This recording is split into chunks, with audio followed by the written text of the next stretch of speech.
Masih di Mata Empat, kita kulik mata politik. Assalamualaikum warahmatullahi wabarakatuh.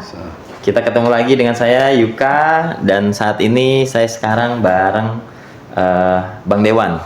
Nah, kita bareng Bang Dewan. Mungkin kita akan kenalkan dulu. Di sini ada Bang Amadi, Bang Made. Iya. Ya, Bang. Kalau boleh tahu nih, Abang sekarang di komisi berapa, Bang? Saya sekarang di Komisi 4 membidangi Dinas Pendidikan, terus Dinas Kesehatan, BPBD, UMKM dan lain sebagainya. Nah, oke. Bang, dikit cerita dong, Bang. Berkarir di politik. Saya beraktivitas di Kecamatan Jati Asih. Ya. Awalnya itu sebagai ketua organisasi Komite Nasional Pemuda Indonesia (KNPI). Dari situ banyak keresahan kita sebagai pemuda untuk bisa bantu masyarakat, gitu. Nah, makanya di 2024 akhirnya mencalonkan diri untuk masuk ke parlemen. Alhamdulillah ditakdirkan jadi, dan akhirnya semua keresahan untuk bantu masyarakat di bawah ini coba kita nanti salurkan di DPRD Kota Bekasi. Berarti ini periode pertama ya, Bang? Pertama sekali saya. Dapil mana aja, Bang? Jati Asih, Jati Sampurna, dan Pondok Melati. Luar biasa. Iya.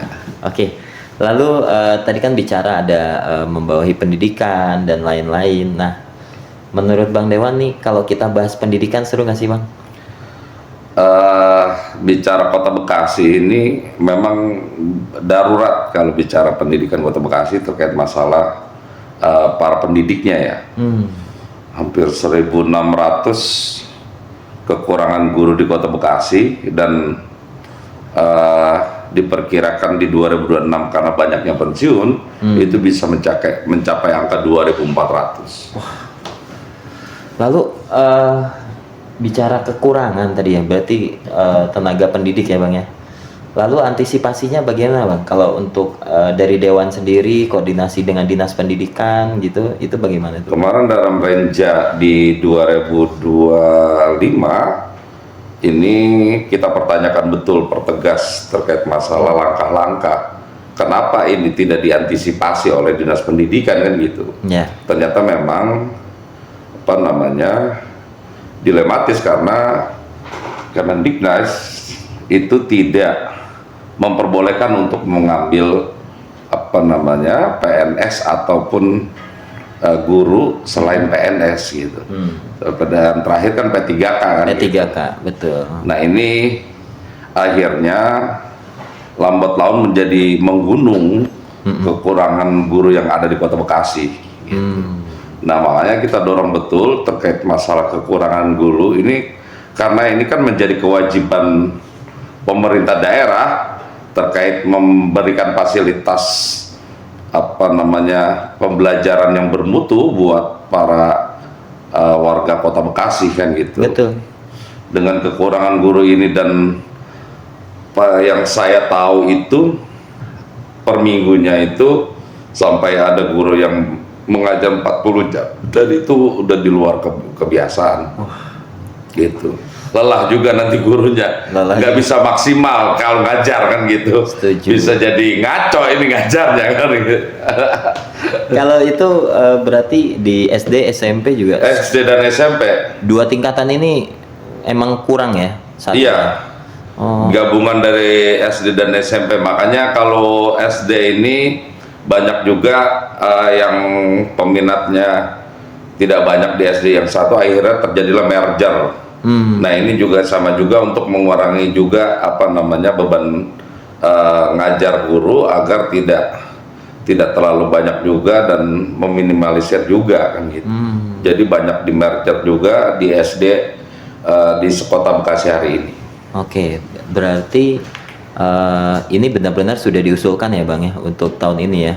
Untuk iya, kita mendesak betul ya? Pemerintah untuk jangan hanya cuma berbicara. Katanya mereka melakukan langkah-langkah terkait masalah kerjasama dengan universitas-universitas yang ada di Kota Bekasi maupun di apa namanya di Bandung untuk bisa magang menjadi guru honorer di Kota Bekasi, tapi khusus mahasiswa yang sudah ada kerjasama antara universitas dengan Pemkot Kota Bekasi.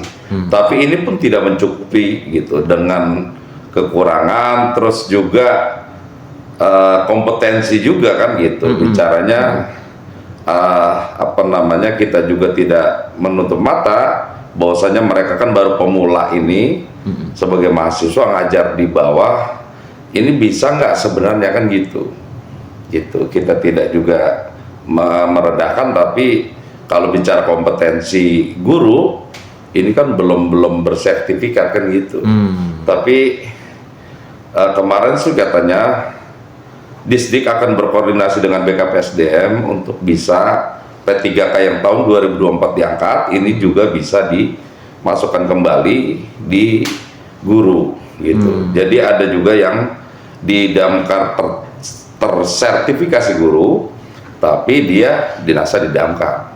Maka ini akan diminta Disdik untuk segera dipindah tugaskan ke Dinas Pendidikan yang ada di Damkar, ada di Disub dan lain sebagainya, di semua OPD yang ada di Kota Bekasi, untuk memenuhi kekurangan guru yang sudah dikalkulasi kisaran di 2.400 di 2026. Luar biasa. Oke, berarti sudah kalau bicara antisipasi, berarti Dinas sudah antisipasi ya Bang ya? Iya. Sudah melakukan langkah-langkah, cuma memang apa namanya, bagi kita kurang maksimal karena kemarin juga katanya ternyata kebutuhan dengan 1.600 baru dibuka hanya 200 gitu. Nah ini tugas kita sebagai fungsi kontrol memastikan betul bahwasanya proses ini memang benar-benar berjalan dengan baik kan gitu. Jangan sampai Presiden mengamanahkan untuk makan bergizi gratis tapi ilmunya nggak dikasih gitu kan. Jadi makan doang dikasih makan tapi ilmunya tidak diisi gitu kan, karena ke faktor darurat guru ini. Jadi yang dibutuhkan itu dua, makan juga tapi juga kan otaknya juga harus diisi. Ini orang otaknya nggak diisi takutnya kan gitu karena kekurangan guru gitu. Nah ini sebenarnya eksekutif, artinya pemerintah ini nggak bisa sendiri, harus bersama-sama berkolaborasi dengan Dewan dan semua bekerja sama juga dengan pusat gitu kan, agar ini permasalahan bersama kan gitu. Nggak bisa kita berjalan dengan sendiri gitu. Tapi menurut Bang Dewan sendiri nih, kira-kira tercapai nggak target yang tadi di tahun ini? Kalau dengan langkah yang dilakukan dinas hari ini ya nanti pasti kita akan panggil lagi di 2026 awal terkait masalah progres ini gitu. Karena tadi kan baru bicara baru sampai 200 tuh. Iya, kebutuhan makanya di Januari ini kan kita akan panggil lagi gitu, karena bisa aja kita juga nggak boleh berseujun juga, artinya ini kan dalam proses. Kecuali nanti di Januari ini tidak bisa tercover, berarti kan hanya cuma lip service yang dilakukan oleh Dinas Pendidikan saja kan gitu. Bahwasanya ketika Renja dengan DPRD cuma hanya bilang ya santai aja gitu kan, bahwasanya kita sedang berproses, tapi pada prinsipnya mereka ya jalan di tempat kan gitu. Bicara guru urgent. Nah, bicara fasilitas sekolah sendiri Kota Bekasi bagaimana Bang? Iya, memang Undang-Undang 20 tahun 2003 terkait masalah fasilitas yang harus diberikan oleh negara juga harus memadai juga kan gitu. Tidak menutup kemungkinan kemarin sempat viral juga terkait masalah apa namanya, WC ya, WC yang kurang memadai. Itu juga kita panggil. Ternyata kalau itu memang harus kerjasama antar OPD. Artinya Dinas Pendidikan ini sebagai user dan apa namanya yang mengeksekusi adalah Dinas Distakim, Dinas Tata Ruang dan Pemukiman. Jadi tidak full yang dilakukan oleh Disdik hanya user yang memberitahu bahwasannya kekurangannya ini. Tapi eksekutornya hanya Distarkim, sehingga tidak mengontrol full terkait perjalanan proses pembuatan WC dan lain sebagainya, fasilitas. Kalau untuk masalah kekurangan mebeler pun, bahkan sampai di RPJMD di 2000 nanti sampai 2029 saja ini kekurangannya hampir 150 miliar terkait masalah mebeler yang ada di SD dan SMP.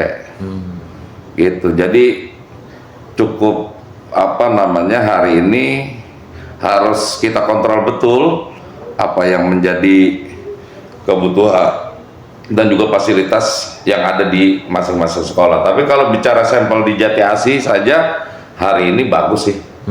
Karena kan saya dapilnya Jati Asih. Jadi saya ketika sampel Jati Asih ada SMP 9, SMP 34, ya bagus, tidak ada komplain, nggak ada informasi jelek ke saya. Kalau ada informasi kan saya tidak lanjut kan gitu. Bang, cerita nih Bang. Jadi anggota dewan capek nggak Bang? Apalagi di dunia pendidikan nih Bang. Boleh jujur nggak Bang? Iya, kalau bicara semua aktivitas pasti ada lelah kan gitu. Cuma karena saya resep di dunia ini gitu. Kalau misalnya kita menikmati, intinya kan nikmati nggak kita. Setiap pekerjaannya, semua kerja pasti ada lelah, gitu kan. Tapi kalau kita nikmatin, insya Allah ya itu bisa lewat dengan sendirinya kan gitu. Nah, saya menikmati betul, makanya kalau bagi saya sendiri, makanya kenapa membuka call center. Artinya saya sendiri pun membuka call center. Untuk apa aja tuh Bang? Jadi terkait masalah pendidikan, kalau misalnya nanti warga menemukan kejanggalan atau ketidak sesuaian hati misalnya gitu, di dunia pendidikan ada diskriminasi, itu kan kalau diskriminasi melanggar undang-undang gitu, atau ada bullying, ada apa yang ada di sekolah itu, tinggal menghubungi call center saya, gitu, dan disertai dengan data-data, bukan hanya isu gitu kan, atau perasaan gitu. Kalau mereka disertai data, maka silakan menghubungi di 089 666 7-nya 5 kali dan terakhir 1. Jadi di nomor itulah mereka bisa WA. Ini juga ada yang masuk juga. Kemarin juga udah saya share, ada yang masuk kayak terkait PIP. Nah ini belum saya tindak lanjuti juga. Oke Bang, siap. Abang izin, Abang kan udah mulai dari bawah ya Bang ya. Dan ini kan periode pertama segala macam. Pesan khusus untuk anak-anak muda, ya kan? Dan untuk masyarakat khususnya juga Kota Bekasi dan Dapil Abang, mungkin Abang bisa kasih pesan sedikit. Kalau untuk teman-teman muda, kritis ya, idealis, hari ini siapkan diri kalian untuk menggantikan saya, karena kan pada proses ini nanti saya akan digantikan gitu. Ya kan, proses nggak mau nyalon lagi. Kalau saya harus naik lagi kan, pengen bantuin lebih luas lagi. Siap. Gitu. Jadi artinya saya cukup belajar sekali. Nanti nggak tahu nanti prosesnya harus berjenjang untuk naik. Nah, teman-teman muda yang ada di Jati Asih, sekota Bekasi, ataupun warga sekota Bekasi terkait masalah pendidikan, apabila menemukan ketidaksesuaian, misalnya ada diskriminasi atau bullying apapun itu di di lingkup sekolah yang berbasis di bawah naungan pemerintah Kota Bekasi, silakan menghubungi nomor yang nanti tertera ya. Nanti ada tertera dan disertai bukti. Nanti akan saya sikapi kalau misalnya buktinya memang benar-benar jelas, dan ini bukan permasalahan like or dislike karena gedeg atau dan lain sebagainya, tapi memang benar-benar kejoliman yang ada di bawah. Dan itu baru akan saya tindak lanjuti ketika memang datanya benar-benar cukup dua alat bukti, ada kesaksian, ada juga dan lain sebagainya kan gitu. Dan itu akan saya sikapi. Dan buat teman-teman pemuda, optimis, semuanya pasti bisa diraih kalau misalnya kita jalan sesuai dengan rule dan aturan main kan gitu. Terima kasih. Siap. Oke. Terima kasih untuk masyarakat Kota Bekasi, untuk teman-teman semuanya. Jadi ada oknum nanti, kalau ada oknum, ada yang bermain, kalau misalkan ada yang bully-bully dan lain-lain, nah Bang Madong, anggota Dewan, nanti akan sikat ya Bang ya? Iya. Sikat ya? Nanti Siap. akan dibantu. Siap terus. Siap, oke, terima kasih Abang. Siap. Abang Dewan, siap. Siap.